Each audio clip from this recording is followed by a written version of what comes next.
Nama saya Murniati AMDF, saya berumur 34 tahun. Saya seorang ibu dari 1 orang putra dan 3 orang putri.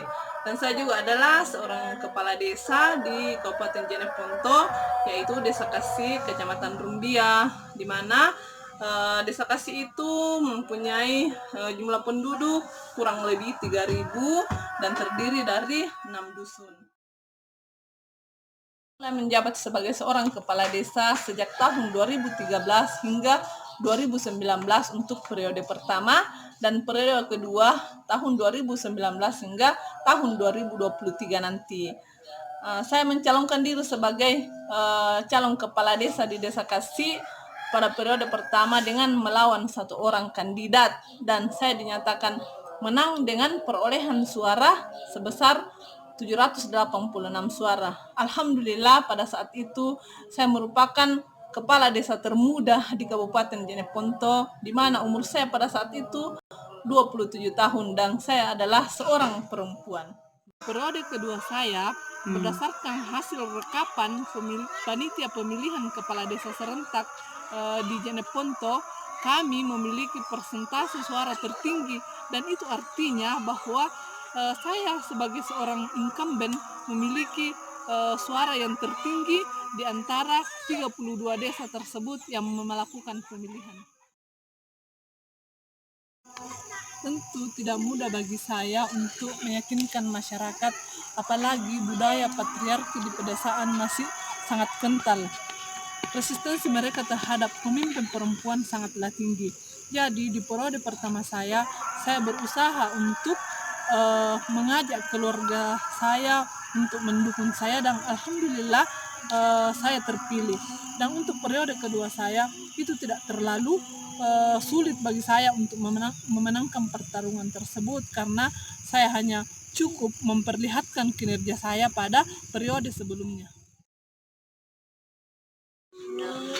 Dari segi pembangunan, pada periode pertama kami banyak melakukan pembangunan, terutama pada perintisan jalan tani, yang itu sangat besar manfaatnya bagi masyarakat. Dengan adanya jalan tani tersebut, maka perekonomian masyarakat itu semakin meningkat.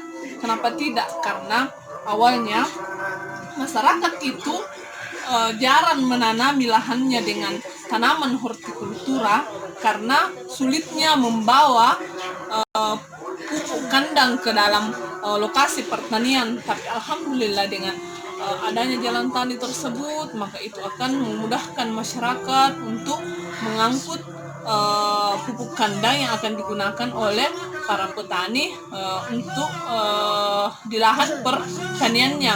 Dan di samping itu hasil pertanian masyarakat bisa diangkut dengan mudah dengan adanya jalan tani tersebut.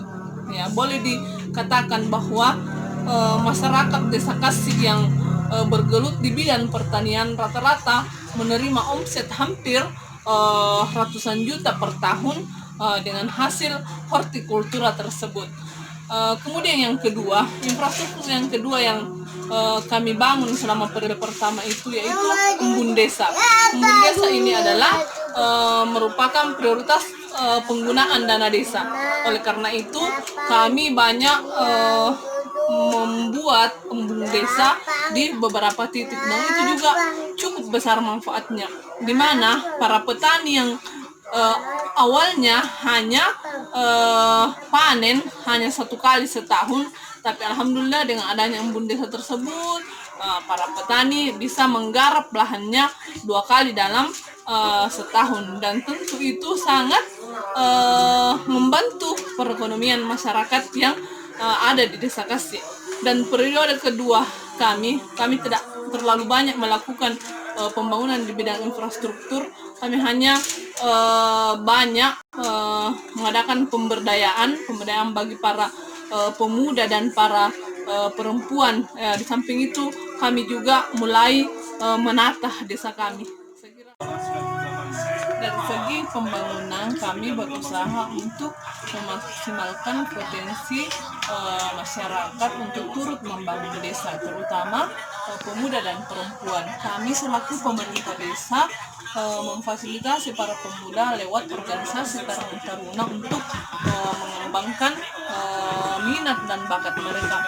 Bahkan para pemuda di bidang ekonomi kreatif membangun kafe yang ada di desa, dan para pemuda juga sangat membantu pemerintah desa untuk mempromosikan potensi desa yang ada di Desa Kasih, sehingga Desa Kasih akan lebih dikenal. Dan untuk para perempuan banyak hal yang telah kami lakukan, seperti pengolahan kuliner berbahan baku lokal, pelatihan menjahit untuk para perempuan, sehingga itu bisa mendongkrak perekonomian para perempuan. Di samping itu, kami juga mengembangkan kelompok wanita tani yang dimana itu sangat menunjang kebutuhan pangan bagi masyarakat yang ada di Desa Kasih. Tantangan terbesar saya selama menjabat sebagai kepala desa yaitu harapan masyarakat itu sendiri yang harus berusaha saya wujudkan sebagai seorang kepala desa. Dan ada pun tantangan lain yang saya alami, seperti kurangnya sumber daya manusia yang ada di desa dan sumber daya manusia bagi kami aparat desa. Dan di samping itu kita tahu bahwa di desa itu masih sering terjadi yang namanya konflik sosial.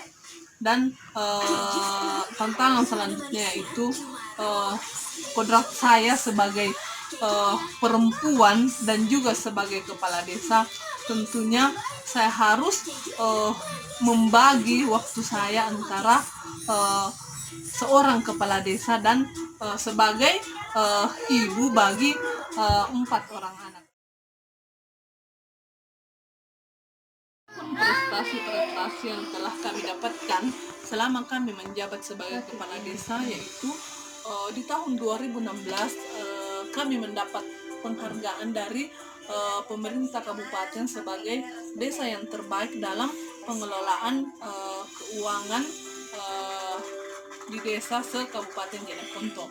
Dan pada tahun 2007 kami mendapat piagam sertifikat sebagai desa ODR. Dan di tahun 2017 juga kami mendapatkan penghargaan dari pemerintah kabupaten sebagai desa yang tercepat dalam penyelesaian pajak bumi dan bangunan.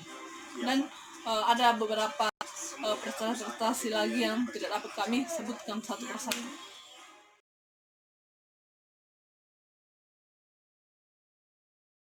Tentu tidak mudah melawan stigma bahwa perempuan itu tidak bisa memimpin. Alhamdulillah saya tentunya mendapat dukungan yang besar dari keluarga saya, terutama orang tua saya, suami, dan saudara-saudara saya. Akhirnya lambat laun masyarakat dapat percaya bahwa kepemimpinan itu tidak dilihat dari jenis kelamin seseorang, namun kepemimpinan itu dilihat dari kapasitas seseorang itu memimpin. Akhirnya itu semua bisa berproses sampai detik ini.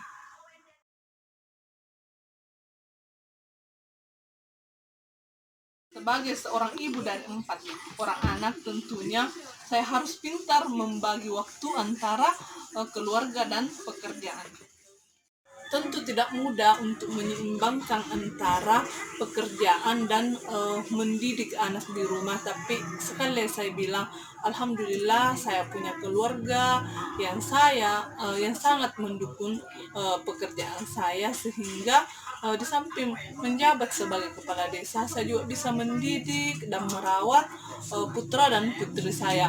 Saya juga sering mengajak mereka turun ke lapangan berinteraksi langsung dengan masyarakat yang ada di Desa Kasih, sehingga lambat laun mereka akan mengerti dengan pekerjaan saya. Dan saya juga kadang banyak melakukan pekerjaan dan menyelesaikan pekerjaan sebagai kepala desa itu di rumah, misalnya melakukan rapat koordinasi dengan elemen-elemen masyarakat.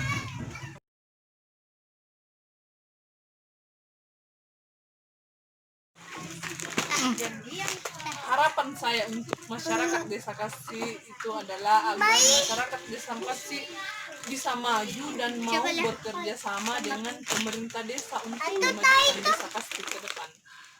Hal yang ingin saya sampaikan untuk para perempuan yang ada di luar sana, yaitu jangan terlalu berpikir sempurna, lakukan saja apa yang bisa kita lakukan, dan mari kita mengembangkan bakat dan minat yang kita miliki. Mari kita melawan stigma bahwa perempuan itu hanya bisa di dapur, hanya bisa mengurus anak, karena perempuan itu mempunyai potensi untuk memajukan suatu daerah atau suatu desa. Salam dari Desa Kasih. Bagi Anda yang penasaran dengan Desa Kasih, ayo kita datang ke Desa Kasih. Insya Allah masyarakat Desa Kasih akan menyambut Anda dengan gembira. Assalamualaikum warahmatullahi wabarakatuh.